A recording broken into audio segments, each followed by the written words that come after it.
Assalamualaikum dan selamat sejahtera. Saya ucapkan kepada tuan-tuan dan puan-puan. Pada sesi pada kali ini, saya akan membentangkan kertas kerja saya yang berjudul Pertembungan Media Arus Perdana dan Media dalam Talian di laman Twitter, suatu penelitian terhadap proses penentuan agenda antara media di Malaysia semasa pra-pilihan raya umum ke-14. Terlebih dahulu saya ingin memperkenalkan diri saya. Nama saya Jamali bin Bujang Sanawi, calon PhD daripada Pusat Kajian Media dan Komunikasi, Mention, Fakulti Sains Sosial dan Kemanusiaan, Universiti Kebangsaan Malaysia. Saya diselia oleh Profesor Madya Dr. Normah Mustafa dan juga Dr. Syahrul Nazmi Sanusi.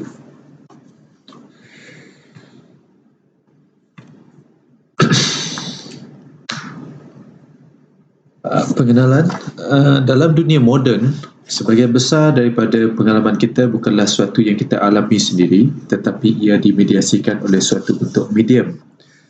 Justru apa yang kita anggap sebagai realiti sebenarnya adalah realiti yang dihasilkan daripada gabungan praktis sosial dan susunan institusional dalam masyarakat kita. Dalam konteks ini, media memainkan peranan yang instrumental sebagai penyedia maklumat kepada masyarakat serta sebagai ejen pembentuk pendapat masyarakat. Justru untuk memahami media, kita perlu meneliti pengaruh-pengaruh serta kuasa yang mencorakkan kandungannya.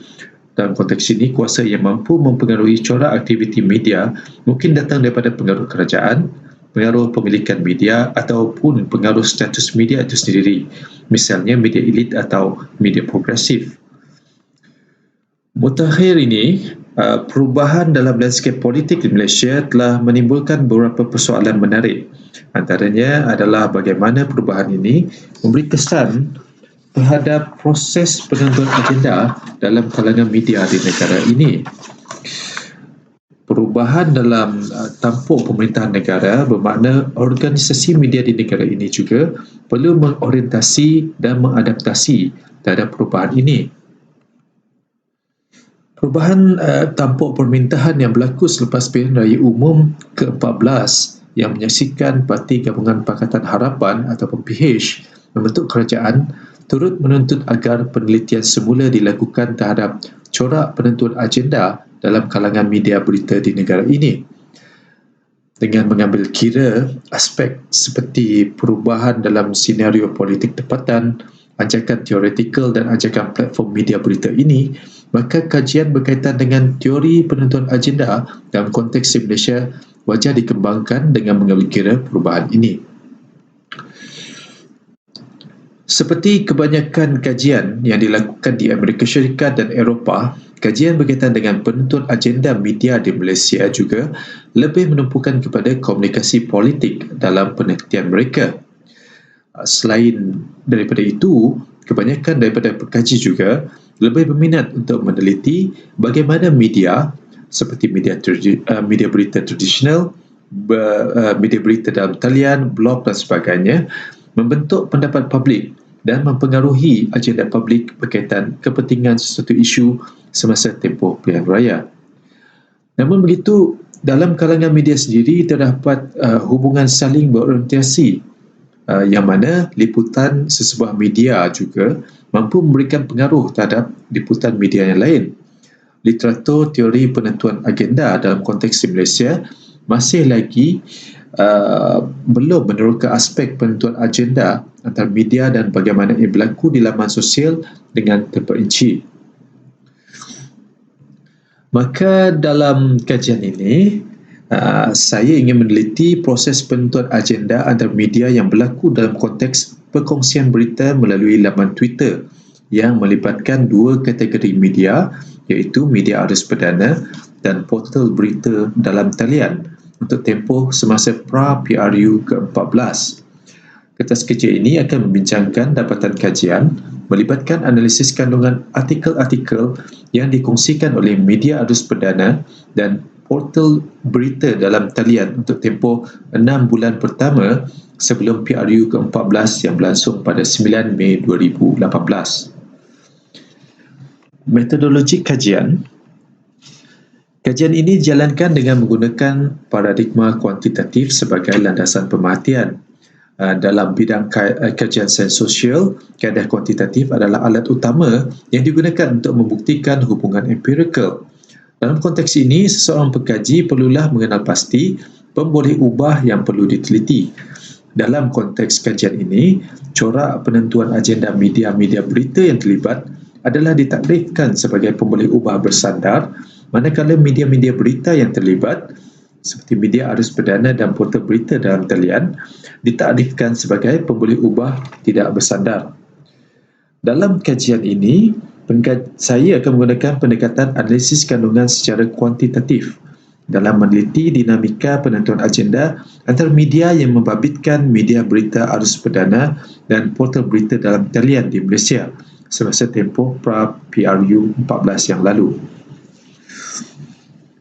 Untuk membuat persampilan data, saya menggunakan kaedah persampilan minggu konstruktif, memandangkan tempoh yang diliputi oleh objektif kajian adalah melebihi tempoh 6 bulan. Teknik persampilan minggu konstruktif ini memerlukan saya untuk membuat persampilan dengan mengambil kira setiap hari dalam tempoh seminggu, iaitu hari Isnin, Selasa, Rabu, Khamis, Jumaat, Sabtu dan Ahad. Dan setelah pembahagian minggu konstruktif dikenal pasti, maka langkah seterusnya adalah membuat persampilan. Untuk membangunkan minggu konstruktif 1 misalnya, saya akan mengenal pasti ciapan yang telah dikongsikan oleh media berita yang terlibat dalam kajian ini untuk setiap hari Isnin sepanjang tempoh bermula dari 9 Mei 2017 sehingga 9 November 2017. Setiap hari Isnin sepanjang tempoh ini dinomborkan dan dipilih menggunakan jadual nombor rawak. Hari Isnin yang terpilih daripada cabutan nombor rawak ini digunakan sebagai mewakili hari Isnin dalam minggu konstruktif 1. Setelah itu, sebanyak 50 ciapan daripada sesebuah media berita pada hari Isnin tersebut disampaikan secara rawak menggunakan jadual nombor rawak. Sekiranya ciapan yang dikongsikan oleh sesebuah media berita itu kurang daripada 50, maka keseluruhan ciapan yang relevan akan digunakan sebagai sampel dalam kajian ini. Pembahagian minggu konstruktif populasi data tersebut ditunjukkan dalam rajah berikut.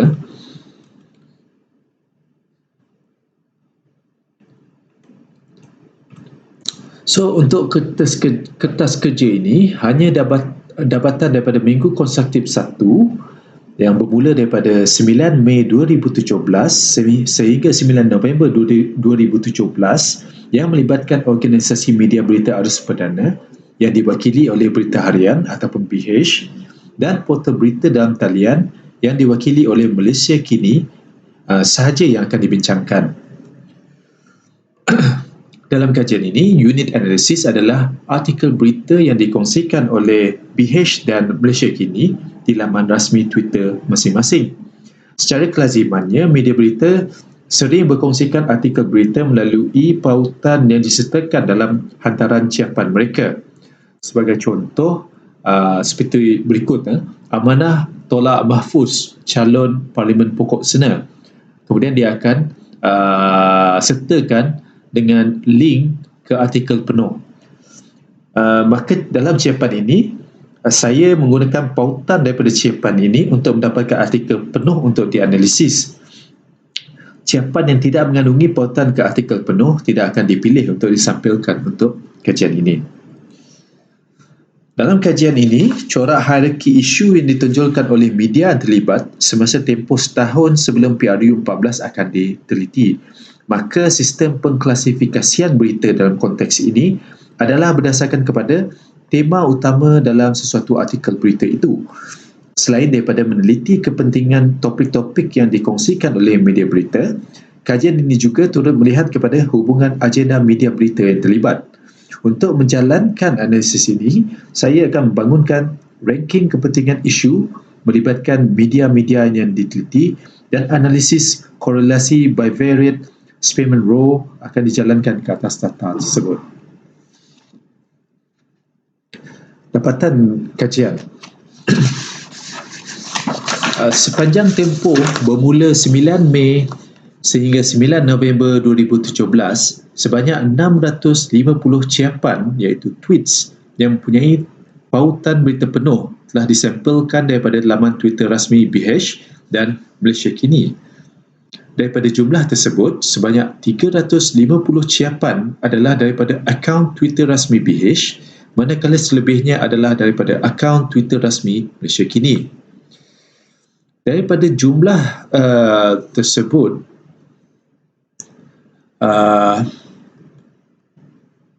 terdapat daripada berita-berita yang dikongsikan tersebut, terdapat 27 isu utama yang telah dikenal pasti, iaitu isu politik kepartian dan pilihan raya, isu pentadbiran dan pemerintahan, isu kerajaan negeri dan wilayah, isu jenayah dan siasatan, isu kemalangan dan tragedi, isu sukan, isu antarabangsa, isu ekonomi dan korporat, isu pembangunan, isu hiburan, isu kes mahkamah dan perundangan, isu penguatkuasaan, pertahanan dan keselamatan awam, isu badan bukan kerajaan, rencana, isu teknologi dan inovasi, isu harga minyak, artikel kolumnis, isu tanggungjawab sosial korporat, isu bencana alam, isu kesihatan dan perubatan, isu alam sekitar, isu keagamaan, isu pendidikan, isu pekerjaan, isu warga asing, isu pengangkutan dan lebuh-raya dan lain-lain isu. Rajah berikut menunjukkan taburan berita yang dikongsikan oleh Berita Harian melalui laman Twitter rasmi mereka. Daripada keseluruhan topik yang dikenal pasti, sukan adalah topik yang menjadi agenda utama, iaitu 18.9%. Ini diikuti oleh berita antarabangsa 11.4% dan juga berita-berita berkaitan dengan ekonomi dan dunia korporat sebanyak 9.7%. Topik-topik lain seperti jenayah dan siasatan, pentadbiran dan pemerintahan, dan kemalangan dan tragedi turut menjadi keutamaan Berita Harian di laman Twitter rasmi mereka. Apa yang menarik adalah topik berkaitan dengan politik kepartian dan pilihan raya tidak begitu dipentingkan oleh Berita Harian berbanding beberapa isu yang lain. Ini jelas apabila topik tersebut sekadar berada pada kedudukan ketujuh dalam susunan kepentingan isu. Berikut adalah hierarki kepentingan isu bagi Berita Harian di laman Twitter mereka. Seperti yang dapat dilihat, sukan adalah isu yang menjadi keutamaan Berita Harian di laman Twitter dan diikuti oleh isu antarabangsa. Dan isu politik dan kepartian hanya berada pada kedudukan yang ketujuh. Rajah berikut pula menunjukkan taburan berita yang dikongsikan oleh Malaysia Kini di laman Twitter rasmi mereka. Berdasarkan kepada rajah tersebut, jelas bahawa topik berkaitan dengan politik dan pilihan raya merupakan topik paling dominan dalam agenda berita Malaysia Kini di laman Twitter mereka, iaitu sebanyak 32%. Ini diikuti dengan artikel-artikel yang ditulis oleh kolumnis mereka sebanyak 18.7% dan juga isu-isu berkaitan dengan kes-kes mahkamah dan perundangan sebanyak 10%. Rajah berikut pula menunjukkan hierarki kepentingan isu bagi Malaysia Kini di laman Twitter mereka. Seperti yang dapat dilihat, pada kedudukan pertama adalah isu politik kepartian dan pilihan raya, diikuti artikel kolumnis, manakala berita kes mahkamah, perundangan, pentadbiran dan pemerintahan dan juga isu-isu antarabangsa menduduki tangga 5 teratas daripada segi kepentingan isu. Analisis seterusnya adalah analisis penentuan berkaitan antara agenda berita BH dan Malaysia Kini di laman Twitter. Dan analisis korelasi Bivariate-Spearman Rowe dijalankan ke atas data dan keputusannya ditunjukkan seperti dalam rajah berikut. Okay. Dan analisis korelasi Bivariate-Spearman Rowe yang dijalankan ke atas hierarki isu melibatkan agenda berita harian dan Malaysia Kini di laman Twitter menunjukkan bahawa tidak wujud hubungan yang signifikan antara keduanya, yang mana nilai signifikan dia lebih besar daripada 0.05, maka dapat disimpulkan bahawa Berita Harian dan Malaysia Kini mempunyai agenda yang tersendiri dalam konteks kepentingan isu di laman Twitter masing-masing. Berdasarkan kepada taburan isu melibatkan berita harian dan Malaysia Kini di laman Twitter, jelas bahawa kedua-dua entiti media berita tersebut mempunyai keutamaan isu yang berbeza antara satu sama lain. Sekiranya fokus ditumpukan kepada isu politik, kepartian dan pilihan raya, jelas bahawa kedua-dua media berita ini memberikan pengkhususan yang berbeza terhadap isu ini.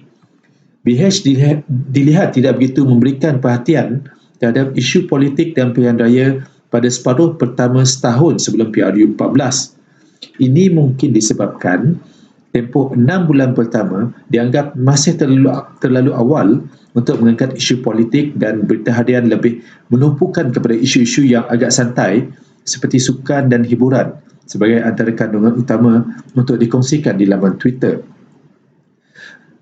Pendekatan ini cukup berbeza berbanding Malaysia Kini yang sejak dari awal lagi sudah memberikan tumpuan kepada isu politik dan pilihan raya. Bukan itu sahaja, artikel-artikel daripada kolumnis Malaysia Kini juga, yang merupakan kandungan kedua tertinggi di laman Twitter Malaysia Kini selepas isu politik, kepartian dan pilihan raya, turut memfokuskan kepada isu politik, iaitu sebanyak 46% daripada artikel-artikel kolumnis menyentuh mengenai isu politik. Secara kesimpulannya, media berita arus perdana dan yang diwakili oleh berita harian dan portal berita dalam talian yang diwakili oleh Malaysia Kini dalam kajian ini mempunyai hierarki kepentingan isu yang berbeza dalam konteks perkongsian berita di laman Twitter, khususnya yang memberbitkan isu politik, kepartian dan pilihan raya.